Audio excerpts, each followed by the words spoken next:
Gandang araw ho, sir. Gandang araw. Maupo ka.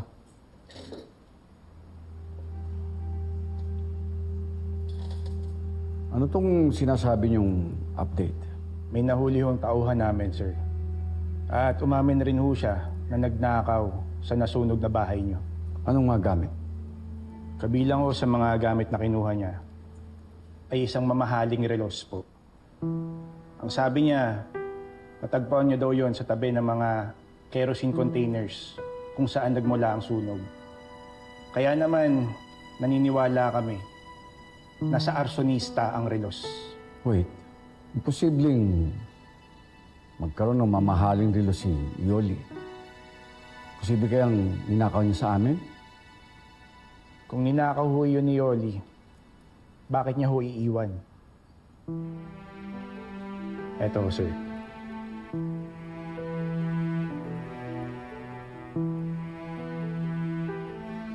Sinasabi mo ba na posibleng ang nanunog sa bahay ko ay ang may-ari ng relong to?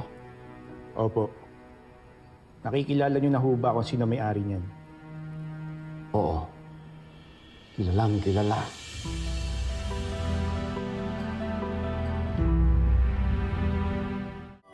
Di bibitawan. Excuse me. Edward, pwede ba tayong mag-usap? Iniiwasan mo ba ako? Edward, please. Please. You want to know the truth? Masama ang loob ko sa'yo. Because I feel like may tinatago ka sa akin.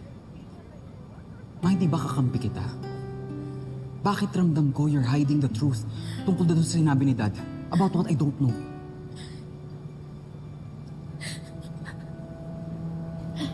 Ang totoo Dad. ay... Change your mind. Dad! Dad. I wasn't expecting you.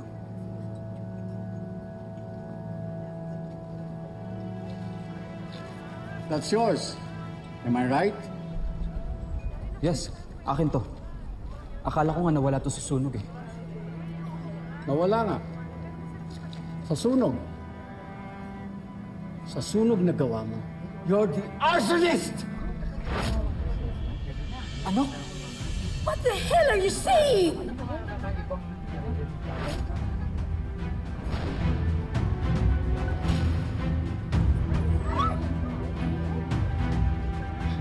Ano nangyayari? Edward Torrecampo, may warrant to pares ka. Inuhuli ka namin sa salang arson dahil sa pagsunog mo sa inyong sariling tahanan.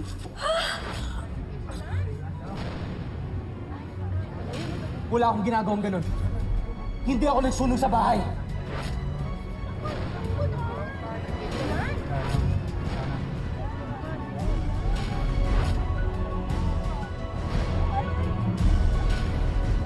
Sasan yan? Hindi! That's ridiculous! He's your son! Ano ba, Greg? Sandali, sandali! Wala akong sinusunog! Wala akong alam sa binibitang niyo sa akin! Dalhin na sa presinto yan! Bitawan niyo ang asawa ko! Pa!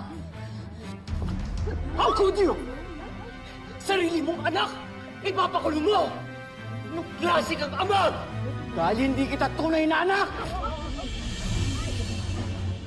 Anak ka nirihin na sa ibang lalaki.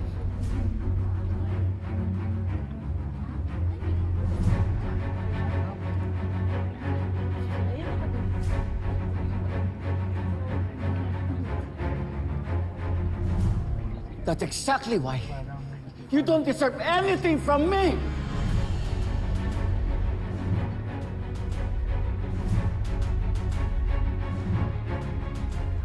Ano sinasabi mo? Ma! Is that true? Of course, it's true! Tingnan mo. Hindi niya kayang i-deny. Ma, ano to?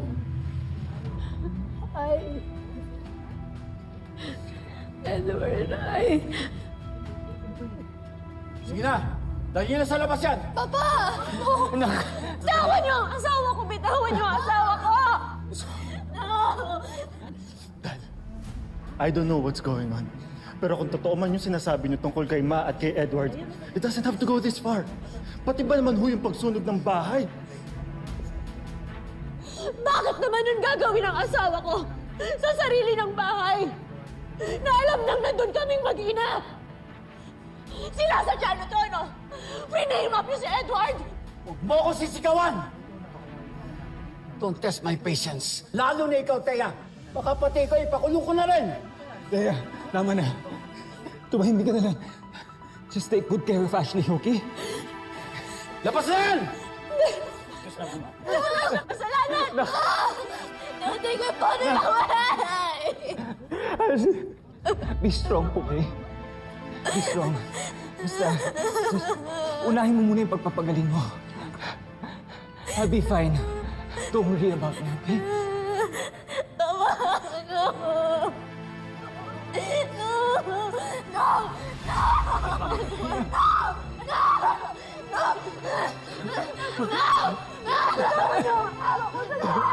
Edward, susunod kami! Edward! Huwag ka magsasalita, ha? Wait for our lawyers!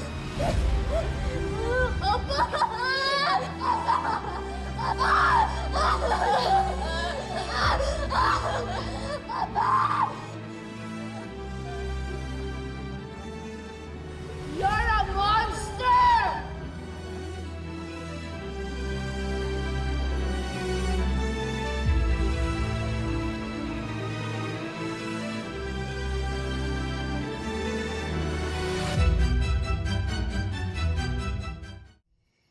Hindi niyo ho pwedeng basta nalang pagbintangan si Edward just because you found his watch there. If so, kasuhan niyo na ho lahat ng may gamit doon. Which is all of us. None of you had a motive to do it. Siya lang. Dahil siya lang ang galit sa akin at sa pamilya natin. I don't think i-risk ni Edward yung pamilya niya. Lalo na si Ashley. That's a perfect excuse, isn't it? Andon ang pamilya niya na mangyari? Of course. He'd have a plan about that. That's ridiculous. Dad, hindi magagawa ni Edward yan. Are you really going to fight me on this, Paolo? Yes, Dad. Dahil hindi na ho tama yung ginagawa niyo.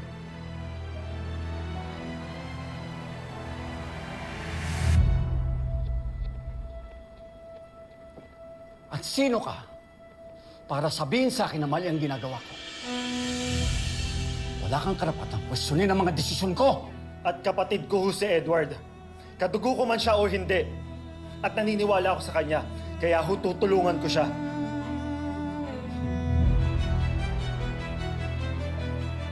Careful, Paolo. You better shut up now and pick the right side.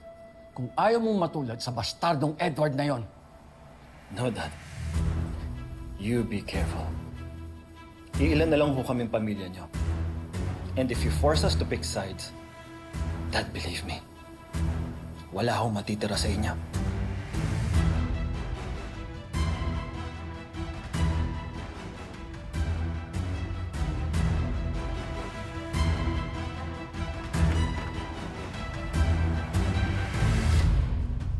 Sana ho hindi niyo pagsisihan yung ginawa niyo. Walang kasalanan si Edward. At alam kong alam mo yun.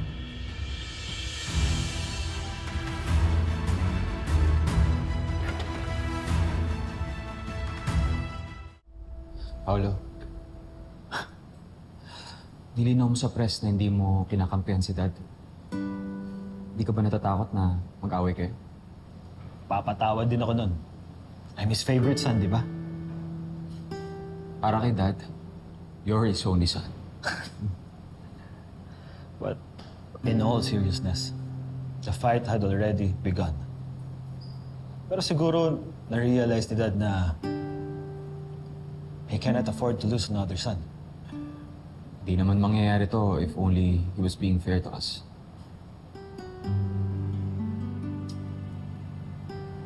You know what?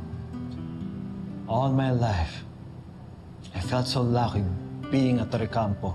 Kasi nga, di ba nakukuha ko lahat ng gusto ko? Pero, gagamitin ko ang apelyido ko ngayon to do something good. At ikaw ang unang makikinabang doon, ha? Salamat po. Tanggalin natin yan.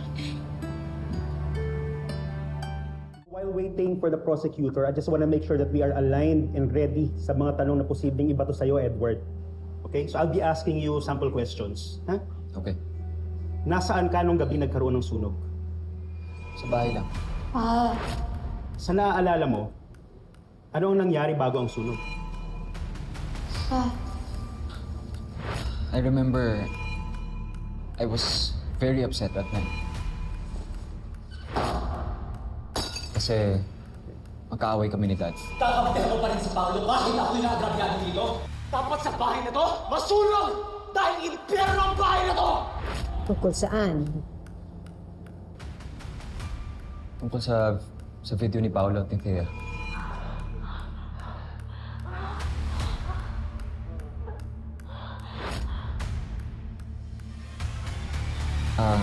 Anyway, uminom ako ng alak. Pero nakatulog naman ako agad kasi tinamaan ako agad ng alak. May makakapagpatunay ba niyan? Diyos ko!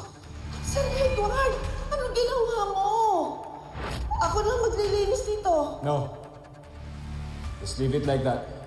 Manang Yoli. Baka may makakita. Then let him see it. Nakita niya ako pumasok sa kwarto.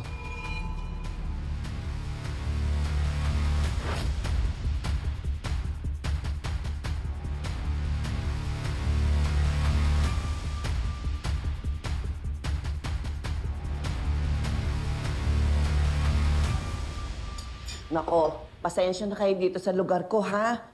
Maliit lang tong lugar ko. Nakikita na lang kasi ako dito, eh. Alam nyo na. Pero ayos na rin yun, Manang. At least hindi nyo na ho kailangan pang magtagal dito. Lalo na ngayon na nalinis na yung pangalan nyo dahil kay Sir Edward. Uy, pero kawawa rin naman si Sir Edward. Kasi kung kailan naman nagkasakit si Ma'am Ashley, tsaka pa siya nakulong. Oo nga eh. Hindi kaya na-frame up lang din siya? Gaya nitong si Manang Yoli. Paano na-frame up? Ano, Manang? Baka kung may nanadya na naglagay nung relo ni Sir Edward dun sa ebidensya. Nako, kung sino man yung totoong nagsunog ng mansyon, sana lang talaga makonsensya siya.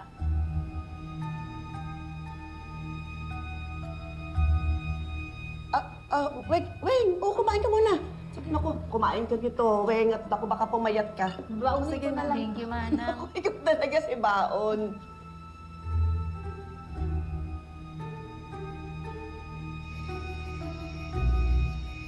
Akala ko talaga umuwi na siya sa probinsya eh. Buti na lang nandito pa pala siya sa Maynila.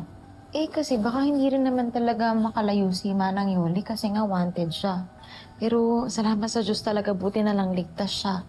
At least, hindi niya na kailangan magtago. Nakita niya si Manang Yoli? Nakausap niya siya? Nasaan siya? Ano kasi, Marge? Weng, asan siya? Weng, Cheche, nakikiusap ako sa inyo. Sabihin niyo na sa akin kung nasaan si Manang Yoli. Total, kayo naman nagsabi na ligtas siya sa mga pulis. Kaya wala kayong dapat ikatakot. Nakikiusap ako, si Manang Yoli lang ang paraan para mapatunayang inosente si Edward. Please, tulungan niyo naman siya.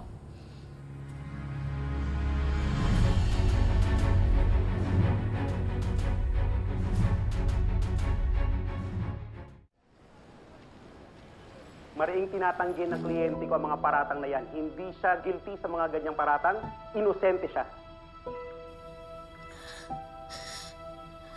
You get through this, Pa.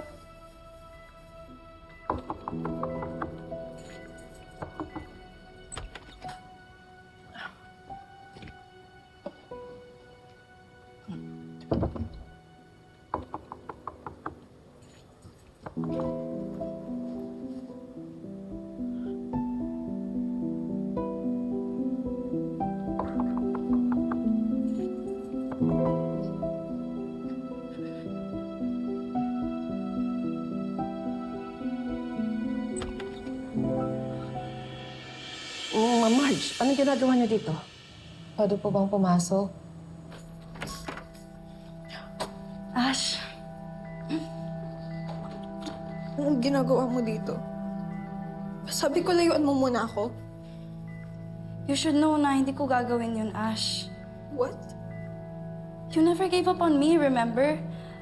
Nung may sakit ako, kahit sinusungitan kita, you never left my side. I'm just returning the favor. Hindi ako mag-give up sa'yo, Ash. Kukutusan ko talaga yan si Chia at si Weng na yan. Sinabihan ko na sila, huwag nilang sasabihin kahit kanino kung nasaan ako. Manong Yoli, huwag ho kayong magalit sa kanila. Ako ho yung nagulit. Nandito ho ako dahil gusto ko makiusap sa inyo kung pwede ho magbigay kayo ng statement para sa preliminary investigation. Ang kwento ho sa akin ni Edward, nakita niyo raw siyang pumasok sa kwarto bago nangyari yung sunog. Yan lang ba ang pinunta mo rito? Nagsasayang ka lang ng oras at pagod. Ayoko nang makialam sa mga Torikampo. Kung galit talaga kayo sa mga Torikampo, aminin niyo, naging mabait sa inyo si Edward, di ba? Hindi ko na problema yan. Bakit kulit mo? Favor lang naman, cuz. Huwag mo naman ako i-push away. Kasi medyo mahina pa yung balance ko eh. And kung pwede lang, stop pushing Sander na i-pursue ako. Just because nakakalakad na ako and that we're close. Why not? Ikaw naman ang unang nagkagusto sa kanya, di ba? That was before, Ash. Pero hindi ko nagusto si Sander. Mas importante ka para sa akin. So please, just stop driving me away. Gusto niyo bang makulong si Edward na kahit alam niyong wala siyang kasalanan? Paano ka naman nakakasigurado na hindi siya nagsunog? Dahil kilala ko si Edward. Hindi niya magagawa yan sa anak niya. At kung gagawin din niya yun, sisiguraduhin niya na wala doon si Ashley. Manang Yoli, kung makikita niyo lang kung gaano nahihirapan si Edward ngayon sa nangyayari kay Ashley, maniniwala kayo na hindi niya kayang manunog ng bahay na walang pakundangan na kahit may masaktan. Ayan ang pinto. Umalis ka na. Makakaalis ka na at huwag ka nang babalik. Anong ginagawa mo dito? Layuan mo ang anak ko. Baka mamaya kung anong virus pang makuha niya sa'yo. Umalis ka na! Sige na! Sige na, umalis ka na!